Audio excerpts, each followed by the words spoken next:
सभी का आज के इस अत्यंत महत्वपूर्ण प्रेस वार्ता में स्वागत है। आप सभी को नमस्कार। धन्यवाद है, आप लोग थोड़ी देर पहले सदन कवर कर रहे थे, पार्लियामेंट में थे और बहुत ही कम समय के अंदर आप अभी पार्टी ऑफिस पहुंचे हैं। सदन के अंदर चर्चा, सदन के अंदर गहमा गहमी, यह लोकतंत्र का गहना होता है। लोकतंत्र इसी से सजीव रहती है, लोकतंत्र इसी से चलता है।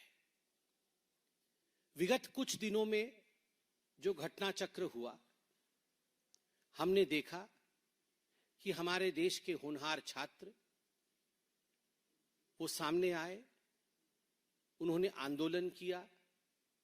छात्रों के आंदोलन में किस प्रकार से हमारे पार्टी के बड़े नेताओं ने उनसे बातचीत की, समाधान निकला, आंदोलन समाप्त हुआ और जो मूल विषय कई वर्षों से 2014 तक, भारत के स्वतंत्रता से 2014 तक पेंडिंग था, अर्थात पेपर लीक से कैसे बचा जाए, एग्जामिनेशन को और सुदृढ़ कैसे किए जाए, जो माफिया है पेपर लीक के पीछे, उनको किस प्रकार से कड़ी सजा दी जाए।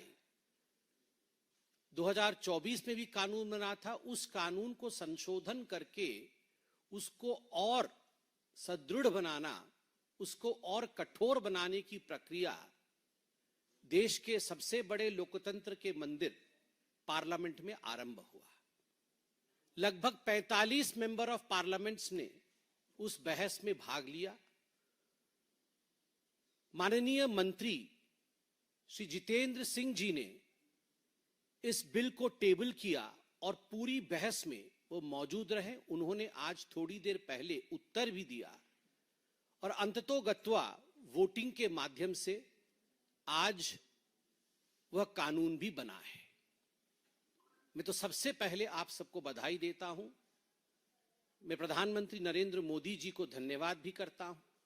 इस सरकार को पार्टी के प्रवक्ता के नाते, पार्टी के कार्यालय से सभी कार्यकर्ताओं के तरफ से भी धन्यवाद करता हूं कि पेपर लीक के जो मामले होते थे उन पर किस प्रकार से संपूर्ण रूप से पूर्ण विराम लगे और किस प्रकार से जो माफिया, जो व्यक्ति, जो संस्थान उसमें इन्वॉल्व होते थे, उसको रोकने के लिए एक सख्त कानून आज बना है।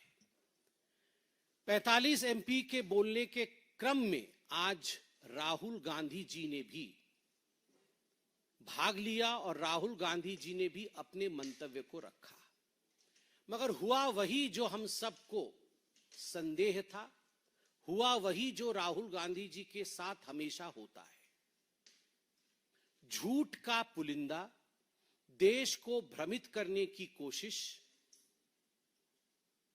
सदन के अंदर हंगामा खड़ा करने का प्रयास, क्योंकि आप झूठ, अमर्यादित शब्द, इन सब का प्रयोग करोगे तो सत्यापन के लिए आपको बोला जाएगा, अमर्यादित शब्द हटाए जाएंगे। तो आज वही हुआ है। राहुल गांधी जी के पास कोई तथ्य नहीं थे। राहुल गांधी जी के एक एक करके बिंदुवार, सिलसिलेवार तरीके से कहां कहां उन्होंने झूठ बोला और सत्य क्या है, मैं आपके समक्ष इस प्रेस वार्ता में रख रहा हूं। नंबर एक, और पूरे गंभीरता के साथ, यह प्रेस कॉन्फ्रेंस कोई साधारण प्रेस कॉन्फ्रेंस नहीं है। इस प्रेस कॉन्फ्रेंस में आज राहुल गांधी जी के उस तथ्य को, जो अतथ्य है और जो झूठ है, जिसको तथ्य के रूप में पेश करने की कोशिश पार्लियामेंट में की, कि स्टूडेंट्स के सदन मार्च, पार्लियामेंट मार्च के ऊपर गोली चलाई गई, इसका खंडन किया जाता है कड़े शब्दों में। आज राहुल गांधी ने कहा स्टूडेंट्स के ऊपर गोली चलाई गई। भारतीय जनता पार्टी स्पष्ट शब्दों में कहती है, आधिकारिक रूप से कहती है सारे बातचीत के बाद कहती है कि गोली नहीं चलाई गई। राहुल गांधी जी ने झूठ बोला कि गोली चलाई गई, गोली नहीं चलाई गई। उन्होंने कहा कि गोली चलाने का जो फरमान था, जो ऑर्डर था, जो हुक्म था, वो देश के गृह मंत्री आदरणीय अमित शाह जी ने दिया। झूठ, क्योंकि गोली चली नहीं तो ऑर्डर कहां से आएगा। और एक बात मैं स्पष्ट कर दूं यहां पर, क्योंकि सभी को ये तथ्यात्मक बातें शायद मालूम ना हो, मगर जो अपने घरों में बैठकर भी प्रेस कॉन्फ्रेंस सुन रहे हैं वह भी इस तथ्य को जान लें कि जहां भी कहीं मार्च या प्रोटेस्ट होता है, वहां अगर आर्म्ड फोर्सेस या पुलिस होती है, वहां एक मजिस्ट्रेट होता है जो वहां तत्कालीन उस समय तत्क्षणात निर्णय लेता है, ऑन द स्पॉट निर्णय लेता है कि उस मौके पर लाठीचार्ज होना चाहिए या नहीं, कैसी परिस्थिति है, उस समय पर बल का प्रयोग होना चाहिए या नहीं। यह निर्णय देश के गृह मंत्री नहीं लेते हैं, वहीं मौजूद मजिस्ट्रेट लेते हैं। तो गोली चली नहीं, किसी ने गोली चलाने का हुक्म नहीं दिया और लोकल मजिस्ट्रेट मौजूद होते हैं। यह सब विषय नेता प्रतिपक्ष को मालूम होना चाहिए। और मैं नहीं कह रहा हूं कि मालूम नहीं होगा, उन्हें मालूम नहीं होगा भी। तो बीच बीच में मैं देख रहा था, प्रियंका जी आके उनके कान में कुछ बता रही थी, बाकी लोग उनके कान में कुछ बता रहे थे, अर्थात वो उनको सत्य से अवगत करा रहे होंगे। मगर फिर भी जागते हुए जो लोग सोना चाहते हैं उनको जगाया नहीं जा सकता है। राहुल गांधी जी भ्रम फैलाने के लिए गोली चलाने की बात कही, नंबर 1। नंबर 2, उन्होंने कहा कि देश के गृह मंत्री कहां हैं, क्यों नहीं मौजूद है। राहुल जी, आपकी तरह देश के गृह मंत्री मेरे नेता हैं, आपके भी नेता हैं, आपके भी देश के गृह मंत्री हैं। बड़े सम्मान भाव के साथ उन्हें हिंदुस्तान देखता है। देश के गृह मंत्री आपके तरह चोरी चोरी, Chupke Chupke, secretly foreign trips पे नहीं जाते हैं। मैं सीना ठोक के कहता हूं, देश का गृह मंत्री आदरणीय अमित शाह कार्यक्रम करते हैं, पब्लिकली पब्लिश्ड कार्यक्रम होते हैं। वो जहां जाते हैं, वो कहां होते हैं, वो क्या कर रहे होते हैं, किस कार्यक्रम में सम्मिलित होते हैं, ये पब्लिकली पब्लिश्ड होता है, सोशल मीडिया में जारी होती है, मीडिया जानती है। वो सदन में ही मौजूद थे। जिस समय राहुल गांधी बोल रहे थे वो सदन में ही मौजूद थे, मगर फिर भी राहुल गांधी ने कहा गृह मंत्री कहा गए। और यह बिल, जो बिल अनफेयर प्रैक्टिसेस का लाया गया था, प्रिवेंशन ऑफ अनफेयर प्रैक्टिस, इस प्रिवेंशन ऑफ अनफेयर प्रैक्टिस के बिल को जिस मंत्री जी ने, माननीय जितेंद्र सिंह जी ने ले किया था टेबल पे, जिस पे जवाब भी माननीय मंत्री जितेंद्र सिंह जी ने दिया, वो सदन के गृह में पूरी तरह से मौजूद थे। जिस समय राहुल गांधी जी कह रहे थे, उस समय भी जितेंद्र सिंह जी वहां मौजूद थे और लिख रहे थे राहुल जी क्या कह रहे हैं, ताकि वो जवाब दे सके। केवल सनसनी बनाने के लिए राहुल गांधी जी ने गृह मंत्री जी का नाम लिया। तीसरा विषय गंभीर है। इतने सारे आप पत्रकार बैठे हैं, मुझसे तो अधिक बहुत ध्यान से और बिंदुवार तरीके से आपने राहुल गांधी जी के भाषण को सुना होगा, क्योंकि आपको रिपोर्टिंग करनी होती है। वहां तो दिन भी था, हम कई बार अच्छे से भी नहीं सुन पाते हैं, मगर आप तो बड़े बहुत ध्यान से सुनते हैं।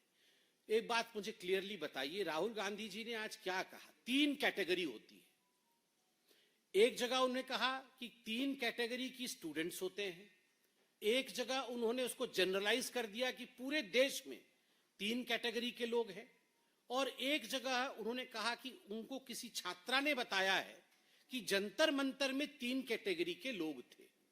तो कुल मिलाकर के उनके कहने का तात्पर्य था कि या तो स्टूडेंट्स 3 कैटेगरी के होते हैं, या तो देश की जनता 3 कैटेगरी की होती है, या तो जो लोग जंतर मंतर में प्रदर्शन कर रहे थे वो लोग 3 कैटेगरी के थे। एक कैटेगरी है स्टूडेंट्स, दूसरा कैटेगरी है इडियट और तीसरा कैटेगरी है अंधभक्त।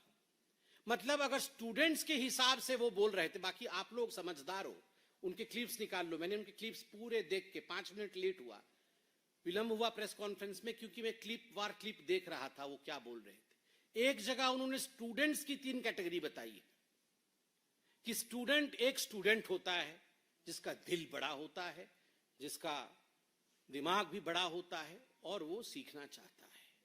दूसरा कैटेगरी ऑफ स्टूडेंट है वो इडियट होता है, वो एरोगेंट होता है, वो किसी की नहीं सुनता है। और तीसरा कैटेगरी होता है वो अंधभक्त होता है, जो इडियट को भगवान मानता है। मतलब देश के स्टूडेंट का अपमान, अगर स्टूडेंट का 3 कैटेगराइजेशन किया है तो ये देश के स्टूडेंट्स का अपमान है।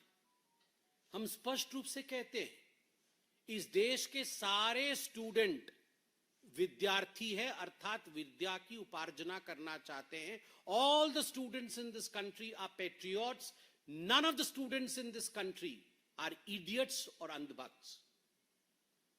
इस देश का कोई भी स्टूडेंट इडियट नहीं है, इस देश का कोई भी स्टूडेंट बिना किसी तथ्य के विश्वास करने वाला अंधभक्त नहीं है, वो अपने कन्विक्शन से आगे बढ़ता है। तो अगर स्टूडेंट को राहुल गांधी जी ने इडियट और अंधभक्त कहा है तो अक्षम्य है।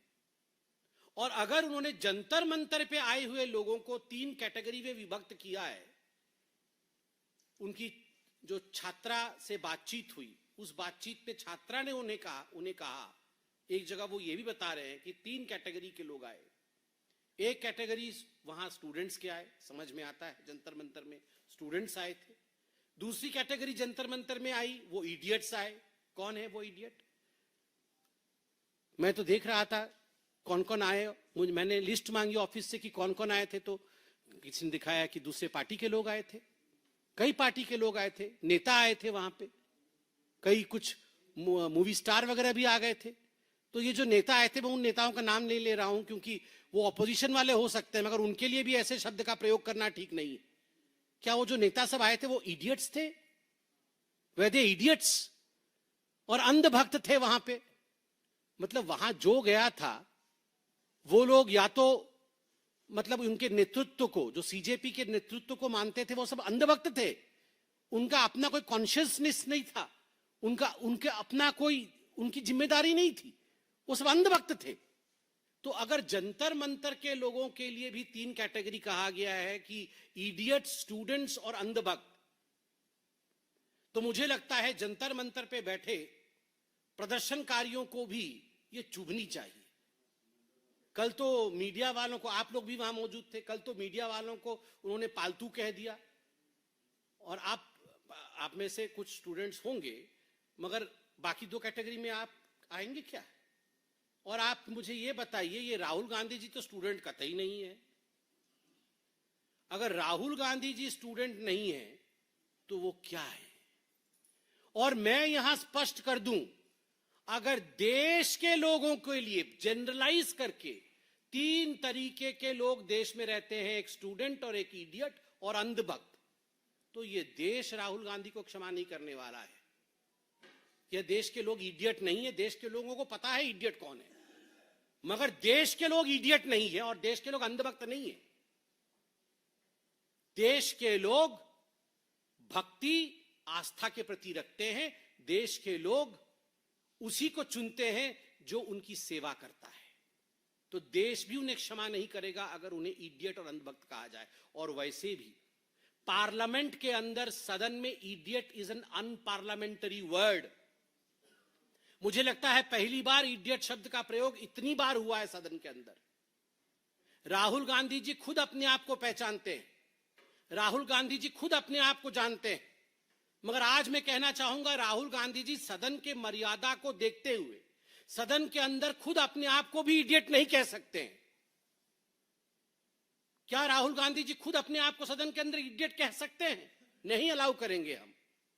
वो जानते हैं सच्चाई क्या है, देश भी जानती है, हम भी जानते हैं और आप भी जानते हैं, मगर फिर भी Rahul Gandhi can not call himself also an idiot with in the premises of the parliament, with in the house. Because the house is a decorum, house की मर्यादा होती है, हाउस नियम से चलता है।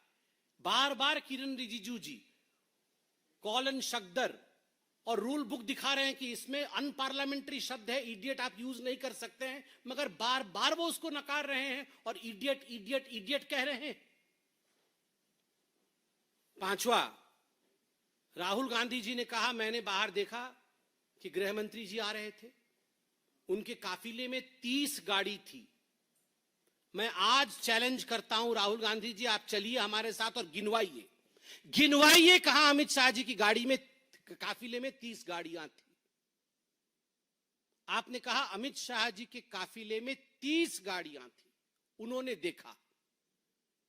जो व्यक्ति सदन के अंदर 5 मिनट टिक के बैठ नहीं सकता है, वो खड़े होकर गाड़ियां गिनेगा, आपको लग रहा है?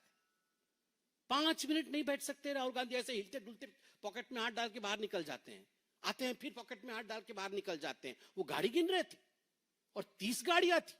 मैं आप लोगों को बोलता हूं, आप गिनिए और बताइए, 30 गाड़ी तो शायद प्रधानमंत्री जी के काफिले में भी नहीं। और इन्होंने आज पार्लियामेंट में कहा कि अमित शाह जी के काफिले में 30 गाड़ी थी, झूठ। और उसके बाद उन्होंने एक्शन करते हुए, with action he depicted that I saw the home minister of India Amit Shah ji inside the car, inside his car, trembling. और इस प्रकार से एक्शन किया कि मैंने देखा गाड़ी के अंदर इस प्रकार अमित शाह जी थरथरा रहे थे, कांप रहे थे।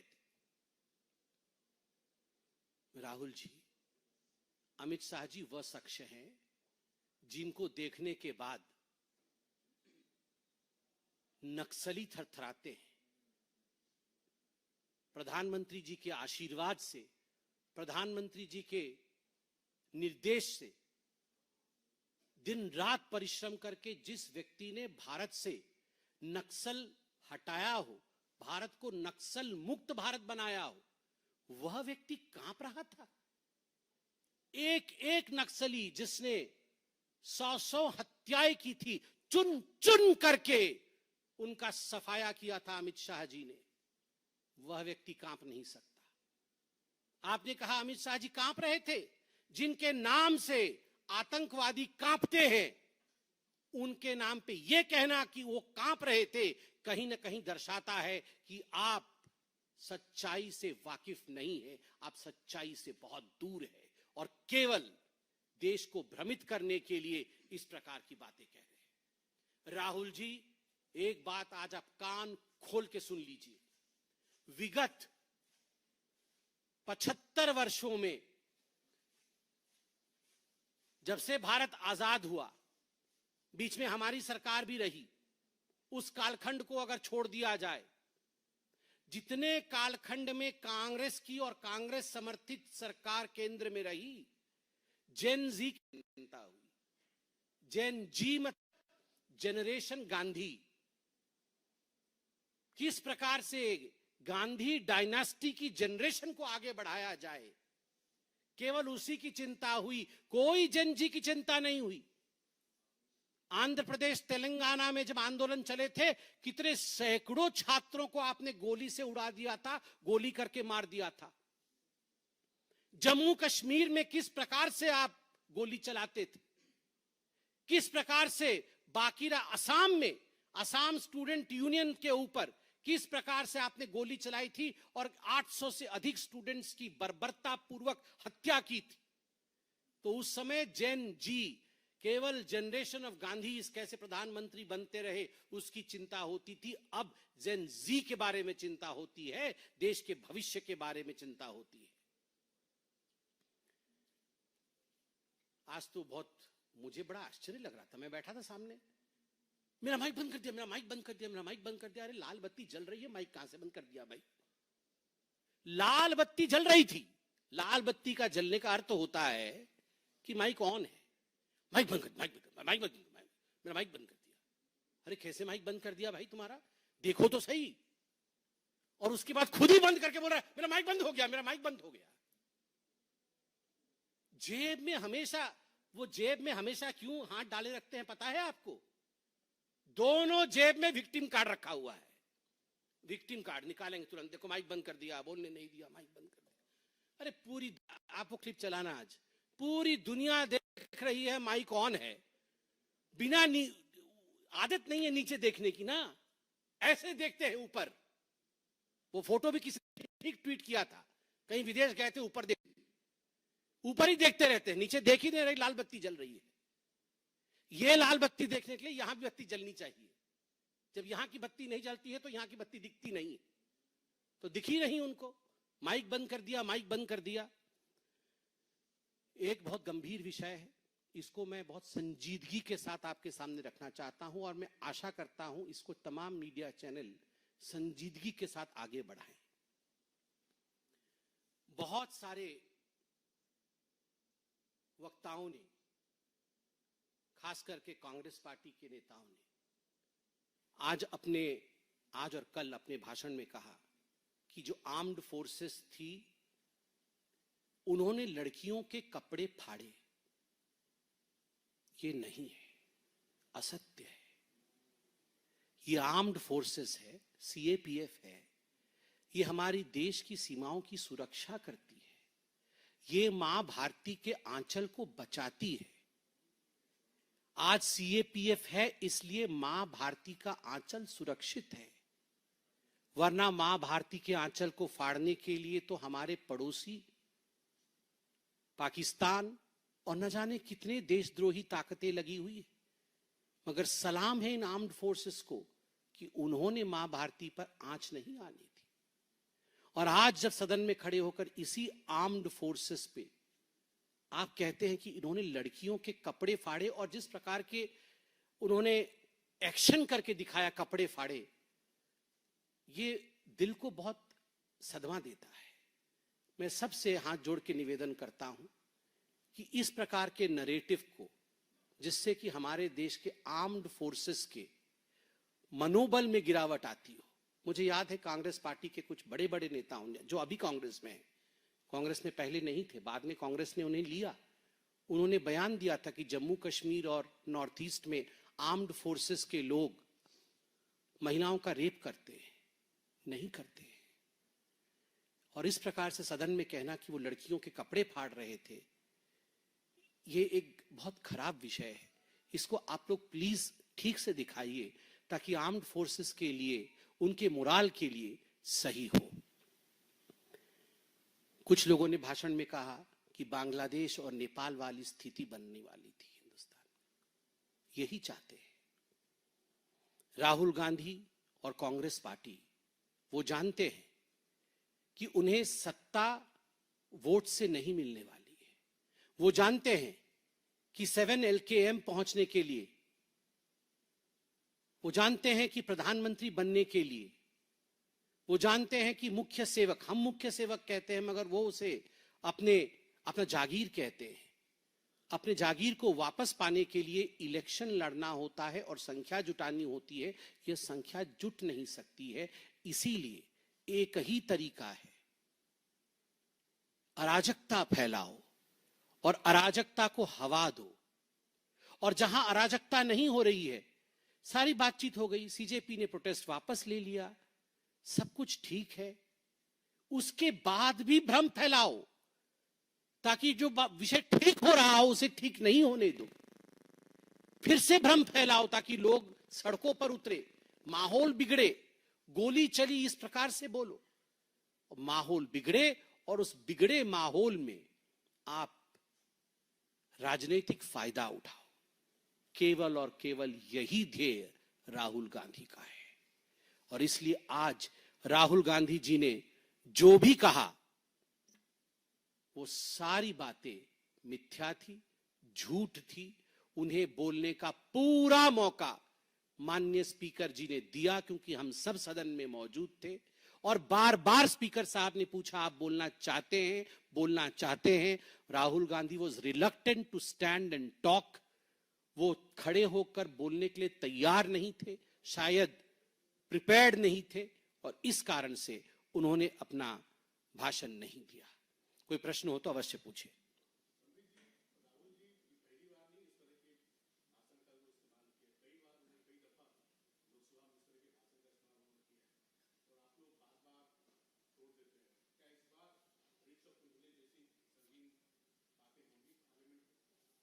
देखिए, जहां तक ब्रीच ऑफ प्रिविलेज इत्यादि का विषय है, यह पार्टी के प्रवक्ता के नाते इसका निर्णय नहीं लिया जाता है। यह पार्लियामेंट्री अफेयर्स और बिजनेस एडवाइजरी कमेटी इत्यादि एक ढांचा बना हुआ है पार्लियामेंट में, वहां इसका निर्णय होता है, चर्चा होती है और उसके बाद वह विषय आगे बढ़ता है। तो मुझे लगता है अभी मैं उस स्थिति में नहीं हूं कि भविष्य में क्या किया जाएगा या कल क्या किया जाएगा, क्या रणनीति रहेगी, उस पर कोई टिप्पणी कर सकूं, क्योंकि मेरा मैंडेट उसका नहीं है।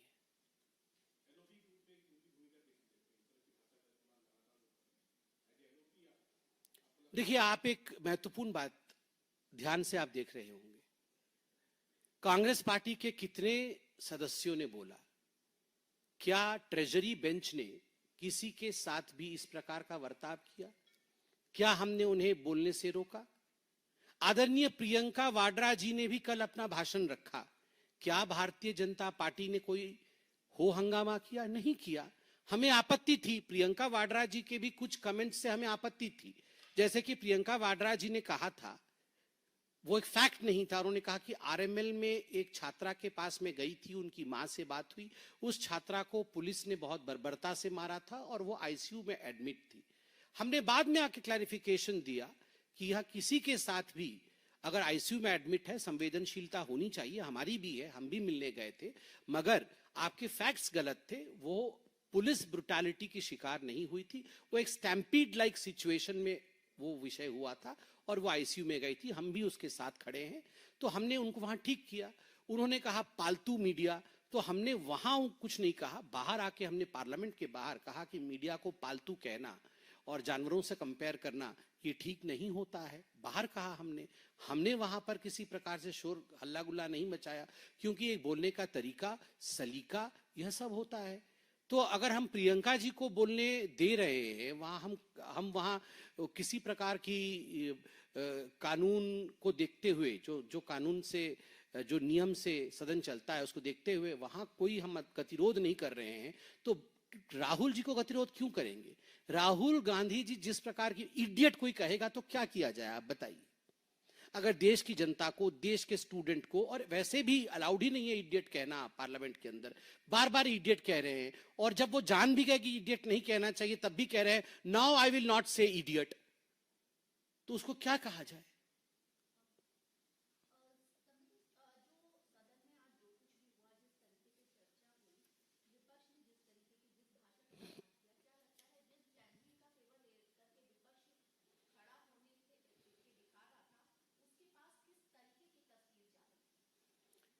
देखिए, जहां तक जेनजी का सवाल है, जेनजी आज हमसे बुद्धि में और काम में बहुत आगे है। यह एक मोबाइल फोन, 36,000 तरह की इसमें काम अभी एक जेनजी के हाथ में पकड़ा दीजिए, वो आपको और मुझे समझा देगा जो हमें नहीं आती। हम बहुत एप्स, एआई इत्यादि के विषय में नहीं जानते, वो जानते हैं। They are the intelligent people, they are the intelligent future of India. वो सबको, वो किसी पार्टी के नहीं है, वो भारतीय जनता पार्टी के नहीं है या वो कांग्रेस के नहीं है, वो किसी के नहीं है, वो देश के हैं। जो देश के हित के लिए काम करेगा वो उसके साथ खड़े होंगे। आज जेनजी का मुद्दा पेपर लीक और कैसे एक ऐसा कानून आए जिससे पेपर लीक ना हो, वह मुद्दा था। वो चाहते थे और वह बातचीत भी हुई सीजेपी के साथ कि पार्लियामेंट में इस पे चर्चा होगी, इस पे बहस होगी। जब पार्लियामेंट पे इस पे चर्चा और बहस हुई, आज जनजी भी देख रही होगी कि किन सांसदों ने, किस पार्टी के सांसदों ने वाकई सिलसिलेवार, बिंदुवार तरीके से मुद्दे पर अर्थात कानून पे चर्चा की, प्रावधानों पे चर्चा की, कितनी सजा बढ़ाई जाएगी, कौन 10 करोड़ फाइन देगा, ऑर्गेनाइज्ड माफिया का क्या होगा, ऑफिसर्स का क्या होगा, इस प्रकार की चर्चाएं किसने की और किसने झूठी बातें कही, ये सब जेनजी ने देखा होगा। And I am sure Gen Z is not going to stand with the ones who falsify and who lie through their teeth। जो झूठ बोलते हैं उसके साथ जेनजी हो या कोई भी जनरेशन हो, वो नहीं खड़ा होता है। सत्य के साथ हमेशा जेनजी खड़ी होगी।